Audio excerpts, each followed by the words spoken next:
What curriculum do you use? I think that's probably one of the first questions homeschool moms ask each other. And it's usually one of the first questions we ask ourselves too. But I've started to realize maybe there's a better question to this. Not what curriculum should I use? Maybe the better one is, what is God leading me to for this child in this season? And those are going to be two very different ways to homeschool. One is led by fear and pressure, and the other is led by peace, connection, discernment, and trust. And in this episode, I'm going to give you 3 action steps that's going to help lead you more into Spirit Led Homeschooling instead of fear-based homeschooling.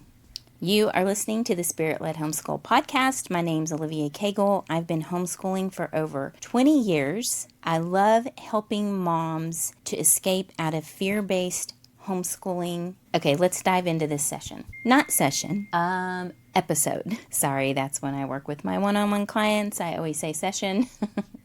Also, I haven't put out an episode in probably 2 weeks because me, my mom, my 12-year-old daughter, and my 4-year-old granddaughter, we took a trip to the mountains. We had 4 generations. It was so much fun. So my granddaughter belongs to my middle boy, who is a fireman. We actually had a deer come up right to our cabin and just lay down. And my daughter, for some reason, animals do this. They just come to our house. They come to our door. All of these lost dogs, they are just drawn to my daughter. So it didn't surprise me when I saw a deer out there. Well, actually, she saw it. And we were all taking a nap. And she had taken a picture of it and said, Mom, look what is out here by the cabin. And I got up out of bed. And when I get out there, she has her arms wrapped around this deer. It was so beautiful. I was a little scared that maybe she shouldn't go near it, but this deer just wanted all the lovin's. That was one of the best experiences of our mountain trip. Okay, so let's get into this episode. I definitely remember seasons in homeschooling where I was just so focused on finishing that curriculum that I stopped noticing my children. It's just like I had to get through it. Okay, hurry, let's get to this next lesson. Let's get to this next lesson, even if there was frustration there. But I would have ideas that would pop into my head sometimes that would say, why don't you try this science experiment? Why don't you go explore nature today? Go to the library. Follow that random interest that they suddenly became excited about. But at first, I was really scared to lean into those thoughts. I ignored them because I felt this constant pressure to stay on track. Because listen, I spent money on that curriculum. It was not going to go to waste. And I had a plan and it was beautiful. And I had expectations. And somewhere along the way, the curriculum stopped being a tool and it started becoming an idol. And if I'm honest, it really wasn't about the curriculum. It was about fear. Fear that they would fall behind. Fear that people would judge us or what Sally down the street thought. Fear that I wasn't enough. That I was messing everything up. Fear there would be gaps. You know how many homeschool moms I hear talk about gaps? Fear that if my child struggled with something, it meant I had failed. I was carrying the weight of their entire future on my shoulders. And I bet you are too. And that pressure, my goodness, it will start affecting the atmosphere of your homeschool. I know it did for me. I would have anxiety, sometimes depression, maybe unworthy feelings. Let me tell you what would happen. And I bet this probably has looked like this in your homeschool. So I would spend hours planning lessons and I was so excited. And the activities that I thought would be amazing. I imagined these beautiful homeschool moments where everyone was engaged and excited. But here is what the reality was. The kids were interrupting each other while I'm reading. They were slouching across the table. They're slouching in their chairs. They're complaining. They do half-hearted work. They're wandering off. And if I got a phone call, I would be like thinking the whole time, I'm going to lose them. So I can't answer this phone call. Or they would suddenly need snacks every 5 minutes. And then I was getting frustrated because I worked so hard preparing everything and I really thought I got the right curriculum. Can you relate to that? Can you relate to building this picture in your mind of what homeschooling was supposed to look like? and then feeling disappointed when real life didn't match that vision. Maybe you're going through that right now.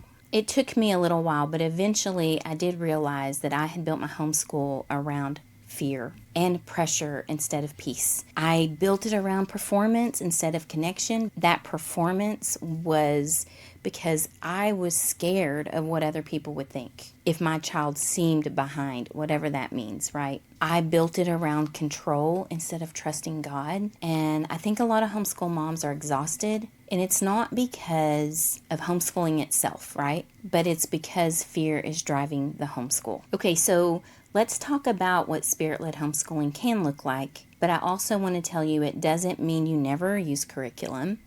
It doesn't mean there's no structure. It doesn't mean that there's chaos everywhere. It really means curriculum becomes a tool instead of your master. And whatever that curriculum looks like. There are so many people out there that are creating things that are beautiful and amazing, and it might fit their family, but it might not be for you. However, if they're creating a curriculum that goes along with your child's interest, that might be a perfect thing for your child. Now, I have gotten things that I thought would be perfect, and my children or one of my kiddos did not like it. And sometimes I would try to press them to finish it because I spent the money. And you know what? There was no love of learning happening there. They just did it to check off a box. I don't even know if they remembered what they learned because of it. But Spirit-Led Homeschooling does mean learning to discern. It's learning to discern, what does this child need? What season are we in? What is producing peace? Where is curiosity showing up naturally? Lean into curiosity. It's really a beautiful thing. And also, what gifts has God already placed inside my child? And if that's hard for you to know, I want to tell you about something I created for you. It's a free guide, and it's called 5 Days to Discover Your Child's Gifts and Interests. Oh, how I wish I had this when my older kids were younger. It's going to help you slow down. It's going to help you breathe. It's going to help you to see your child. You will have times of connection with them. You are going to love it. I will put it in the show notes. Okay, so I promised you some actionable, practical steps. So number 1, you get to ask a different question. So instead of what curriculum should we use, here are some questions to ask. What does my child actually need right now? What atmosphere do I want in my home? And what is God highlighting in this season? Number 2, pay attention to natural curiosity. Sometimes the learning rabbit trails we dismiss are actually where deep learning and connection happen. They would happen on nature walks, when they would build things, are just discovering their interests. Conversations we have, that's a big clue into how God made your child when you have deep conversations with them. Maybe they are doing hands-on experiences. Maybe you take them to do hands-on experiences. There's all kinds of ways, and in that guide that I mentioned, it will help you go deeper into this, okay? Number 3, notice when fear is driving decisions. So here's some questions you can ask yourself. Am I choosing this from peace or panic? And if so, it's always good just to pause and ask yourself, where is this panic coming from? What thoughts am I thinking that's creating this panic? Am I trying to prove something? Am I comparing? Am I afraid my child won't measure up? Okay, so those are the 3 action steps you can take this week. And in closing, I just think so many homeschool moms, you don't really need more curriculum, right? You just need permission to slow down, to trust God, to notice the child in front of you instead of constantly chasing somebody else's standards, because God knows we have the standard of the traditional public school in our head. It's ingrained in our minds. And a lot of times when we focus on just the academics, we think we're trying to produce these high-performing kids. But instead of that, we get to nurture them as whole people, children with their identity of who they are, connecting with them, embracing their curiosity, embracing the purpose of who God put in them, and helping them to have a love of learning. Because if you love to learn, you can learn anything.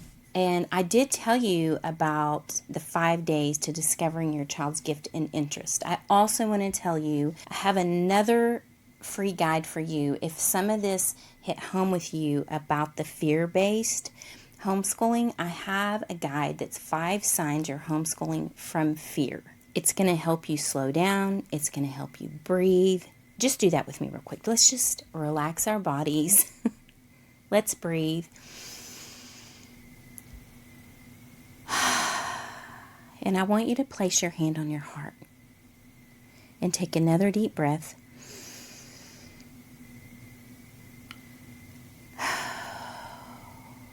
And I want you to say, thank you, God, that you're inside me. You're in me and I'm in you. That my spirit hears your spirit. And that I'm open to your voice. I'm open to hear what you have for me and what you have for my children. I thank you that I am the exact right mom to do this. I've got this. And you do got it, Mama. All right, so if you're watching on YouTube, you're going to get up on the screen another episode to watch that I'm sure is going to bless you. So you can click on that and watch it, or go grab those free guides that I know you're going to love. All right, I'll see you in the next episode.